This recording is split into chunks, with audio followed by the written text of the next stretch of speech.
Welcome back to The Explainer. Last time, we figured out how pretty much everything we do online creates these tiny, invisible signals. Well, today, we're going to follow those signals right into the belly of the beast. So think about this for a second.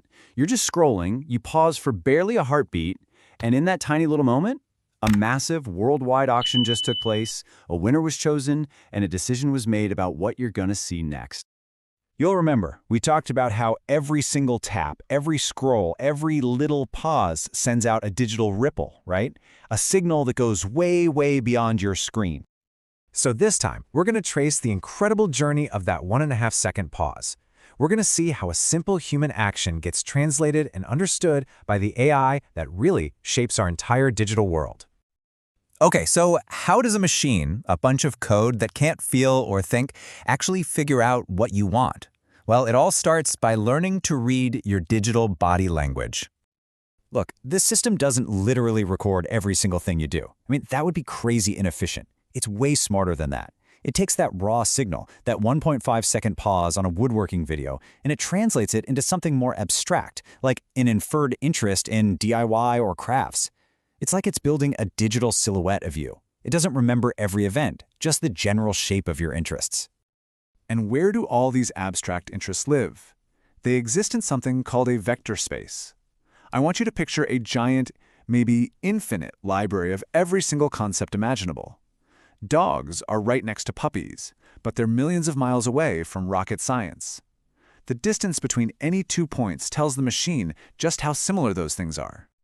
So your user profile, it's not some file with your biography in it. No, it's just a constantly moving dot, a vector, in this massive library of ideas. You watch a hiking video, and boom, your vector zips over closer to the outdoors cluster. You click a recipe for granola bars, and it shifts a little bit, maybe landing you in the outdoor food section. The machine isn't reading your mind. It's just doing math. It's triangulating your position. Okay. Now let's get to the really wild part. This is where billions of those data points meet billions of dollars, and it all happens literally faster than you can blink. You know, there's this huge myth out there that advertisers are like snipers, trying to pick you, John Smith, out of a crowd. The reality? It's way more powerful. They're more like fishermen using a gigantic net. A net woven from behaviors and probabilities. They don't care about a specific fish, they just cast their net where fish that fit a certain pattern tend to swim. This is probably the single most important thing to get. When an ad feels so personal that it's kind of creepy, it's not because some company has a file on you. It's because your behavior fits into a predictable, recurring pattern that turns out millions of other people also fit into. And the speed of this is it's mind-bending. The instant an ad slot opens up on your screen, your vector, that little dot representing you, is broadcast. Within 50 milliseconds, thousands of advertisers have analyzed you and placed a bid. By 80 milliseconds, the auction is over. A winner is picked. And by 150 milliseconds, that ad is loading on your screen. That whole global auction happens in less than half the time it takes you to blink your eyes. It's unbelievable. So, out of thousands of potential ads, how does the machine pick the winner? You'd think it's just about who pays the most, right? Well, if it was, your feed would be nothing but junk. The system is much, much smarter than that. The winner is actually decided by this beautiful little formula, the total value equation. It's this perfect balance between what an advertiser is willing to pay, that's their bid, and how likely the system predicts you are to actually engage with that ad. That's the predicted action rate. It's like a meritocracy, but run by a machine. And this table just lays it all out perfectly. Look at this. An irrelevant ad could bid $10, a ton of money. But if the machine predicts you have almost zero chance of clicking it, its total value is basically nothing. Meanwhile, a super relevant ad can bid just $1, but if the machine thinks there's a good chance you'll click, its total value is 100 times greater. The cheap, relevant ad wins. It actually forces advertisers to make better, more interesting things for you to see. Okay, but what about that creepy feeling? The ad that seems to follow you from your laptop to your phone to your tablet, that's the ghost in the machine, right? Well, not really. It's the work of something called the identity graph. Think of it like a digital detective.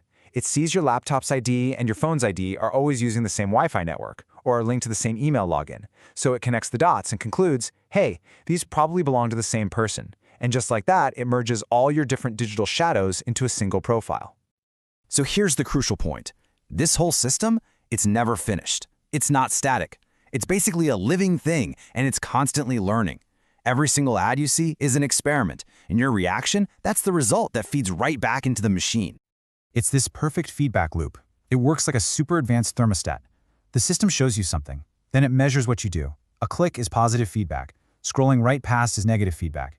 And then, instantly, it adjusts its model. It is constantly calibrating to find the perfect temperature of relevance, just for you. And this isn't something that happens overnight. This learning is happening in real time. If some new trend suddenly goes viral, the second you interact with it, the system learns. The very next time you pull to refresh your feed, the models have already been updated. It's like a biological reflex for the entire internet. So next time you see that perfect ad and you think, whoa, how did it know? Just remember, it's not magic, and it's not somebody spying on you. It is simply the logical output of a deterministic process. It's just math doing a really good impression of magic. We've seen how the machine works. It's built from the ground up to give us exactly what our signals suggest we want. But that brings up a much deeper question, doesn't it? Who's writing the rules for this invisible auction? Think about it.